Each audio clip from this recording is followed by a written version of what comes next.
Liberty, liberty, liberty. The president's recent tweet about tariffs has sparked a heated discussion on Capitol Hill. When asked if he would support the tariff resolution, one lawmaker responded that they plan to vote for Canada to maintain positive relations with the country, calling the tariffs a serious mistake.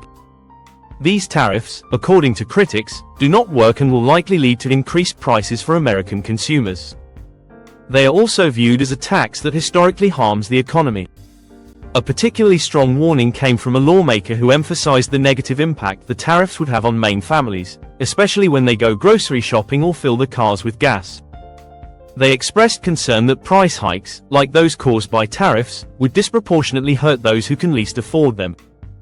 In a recent vote, 3 Senate Republicans, Susan Collins, Rand Paul, and Lisa Murkowski, joined all Senate Democrats in passing a resolution to eliminate President Trump's tariffs on Canadian imports. However, the bill now faces a tough battle in the Republican-controlled House, where it is unlikely to pass. Ahead of the vote, Trump took to social media to criticize the Republicans supporting the resolution, accusing him of being disloyal and suffering from Trump derangement syndrome. Senator Mitch McConnell, another Republican who voted in favor of the measure, defended his decision.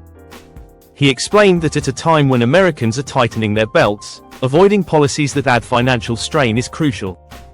Strengthening international alliances, McConnell argued, is essential for America's prosperity and security. Economist Steve Ratner weighed in, noting that most economists believe the tariffs are counterproductive. He pointed to historical evidence showing that such tariffs tend to harm the economy. Ratner highlighted that tariffs, which increase prices, ultimately hurt consumers and stifle economic growth.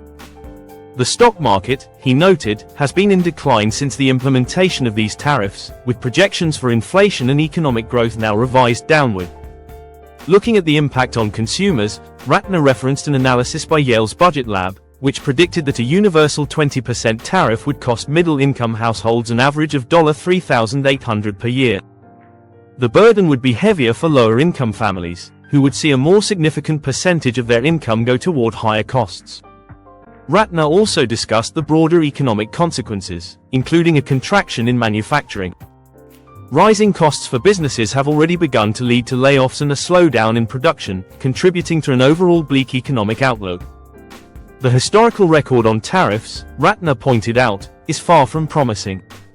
When tariffs were imposed in the past, such as the steel and aluminum tariffs during Trump's first term, they resulted in only modest job gains in certain sectors, but caused significant job losses in others due to increased production costs. For instance, steel tariffs led to a net loss of 74,000 manufacturing jobs. Even when Trump tried to support farmers affected by retaliatory tariffs, his subsidies couldn't offset the damage caused to U.S. exports, like soybeans. One example of a failed tariff policy was the 2018 tariff on washing machines, which raised prices by $200 and created jobs at an exorbitant cost, $817,000 per job created.